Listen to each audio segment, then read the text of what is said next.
So when Parker looks for speakers, that's what we're looking for, people to bring their A+ game to you. And so in that same token, every year they search out in the DC arena for somebody that does the same thing, that brings their A+ game no matter what. And there's somebody that we really want to bring up here and recognize as a result of his work in the field. But I think we've got a quick video that we're going to run before we bring him up. Mike, can we throw that video up for me, please?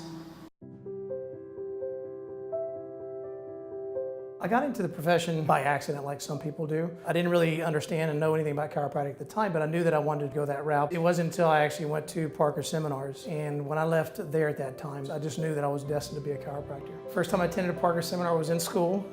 Like I said, I was walking through the hallways, and this little absent-minded kid didn't know anything about it, and I saw this crowd of people sitting there and around this table, and there's this gentleman adjusting other people. I didn't even know what an adjustment was at the time.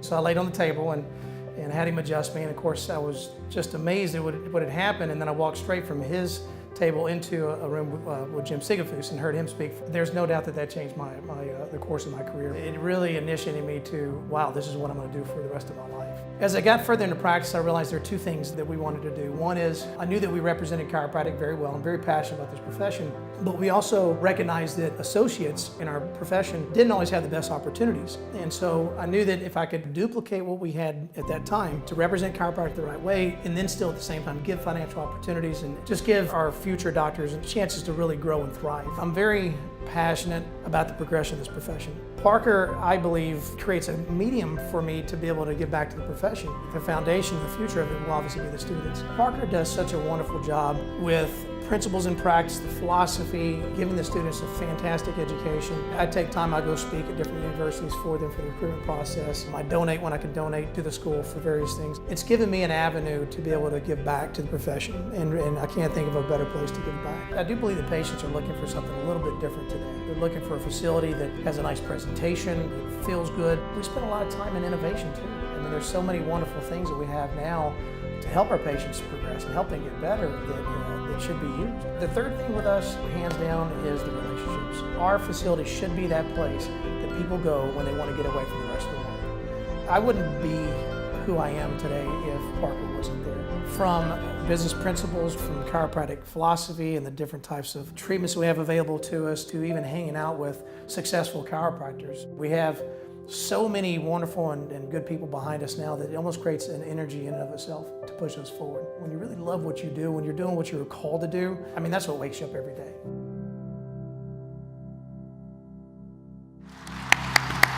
So, folks, is there any doubt that this gentleman lives, breathes, and eats chiropractic? It is truly an honor to bring to you this morning the 2018 Parker Las Vegas Chiropractor of the Year, Dr. Tony Deramus. Let's get on our feet, everybody.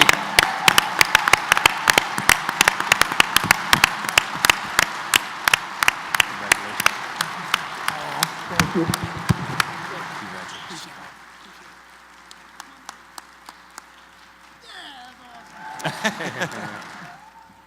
Wow, how cool is this? It's really humbling to be up here and an honor to be on the stage to receive an award like this in front of my colleagues, in front of the people that I treasure. But the gratitude really goes to these people in the front row here and the people that are still back at home, because they're the ones that make it work. I mean, this is not lip service that we just give to them. We'd not be here without what they do for us. You guys show up every single day. You just grind it out, and you play at such a high level. And I've got to thank you for that, because this vision that we have now is becoming a reality because of you. And I can't wait to have one of our other doctors on the stage one day, receiving the same award. But it is ironic because in 2008, I quit. I gave up. I gave up on chiropractic, I gave up on you. And unfortunately, I gave up on myself because I was confused. I got lost. And you guys know there's so much infighting in our profession about what's right, what's the right technique, what's the right schedule, what's a PVA, what's that supposed to look like. And for people that are still trying to find their path, it makes it very difficult. And so I thought that I could do something different and be more successful. something that I understood what I was doing, so I left. And then about 6 months later, God came knocking on my door. And when I opened it up, I got slapped really, really hard.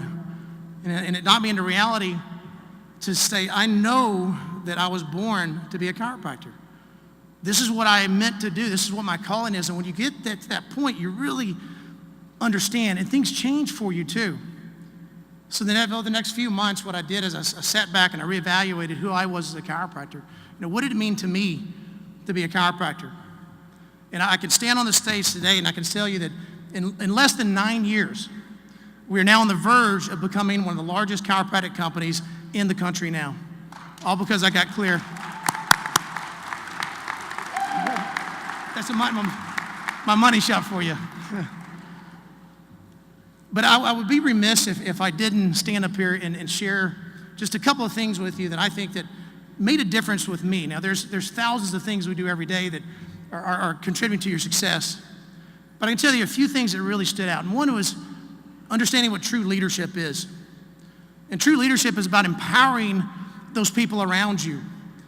True leadership is about making them into a leader to carry on the mission. It's an amazing thing when you can do that. We have a saying in our office that we're a personal development company disguised as a chiropractic company because it means that much to us. Now, the second thing is what I alluded to a few minutes ago, is you got to be you in chiropractic. This is truly an art, and you are an artist, and you have this canvas that you get to paint. But if you start practicing somebody else's belief systems or the way they practice and you don't believe in it, you're not going to get very far with it. If you try to make a living doing something you don't believe in, there's absolutely no return with that.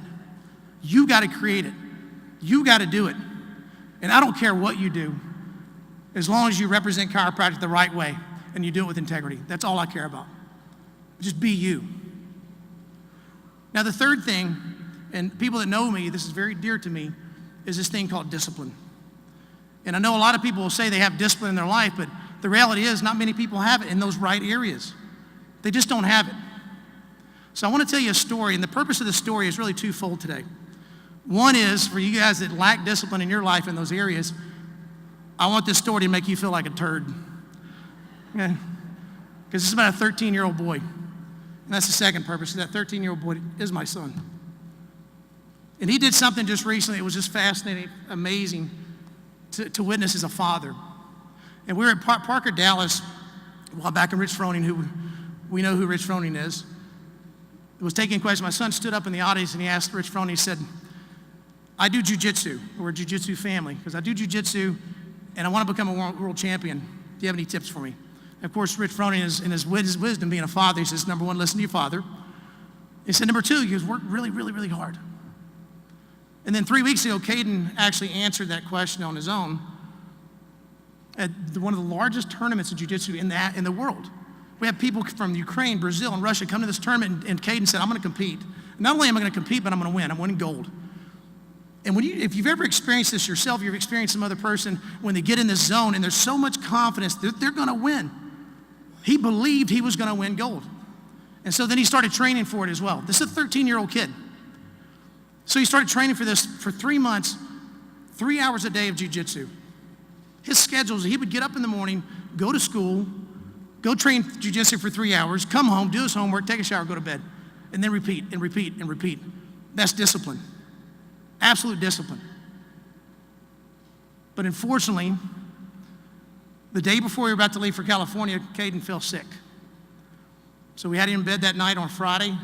So let's see how you feel in the morning. Got like a good chiropractic baby. He woke up and he goes, man, I got a good immune system. I feel good. And then about an hour later, things began to settle in. He looked at me and goes, Dad, I'm tired. By the time we got to California, we literally had to carry him off the plane. He was so sick. And as a parent or as a father, to sit there and watch your kid cry, Dad, I trained so hard for this. And the only answer I had for him is, it happens. There's nothing we can do about it. Sunday morning, he wakes up the day of the fight, and he looked at me and says, Dad, I want to fight. The only thing I say to him is, let's do it. So Caden, with his congestion and everything else, he went to this tournament, the largest tournament in the world, and fought his way all the way to the finals match that day. And it doesn't end with a gold medal. I watched Caden after a scramble, I watched him get up, and he was fatigued, and unfortunately his opponent saw the same thing, and he lost by a few points. But the fact that he got out of bed that day when he was sick and challenged himself was valuable. What a lesson. But you know what's even more important than that? The next day, Caden got up and he sent out an Instagram post and said, I won silver medal at Pan Am's this year. I'll be back next year for gold. You know what he didn't do? He didn't make any excuse. He didn't tell him he was sick. That's powerful. And I hope that did make some of you in here feel like a turd, but I hope you understand the message behind that story. And one of my favorite sayings, I say this all the time, is doing what you need to do may not always make you happy, but it will make you great. Thank you guys for this. This is an amazing experience for me. It's going to be a great day. Thank you so much.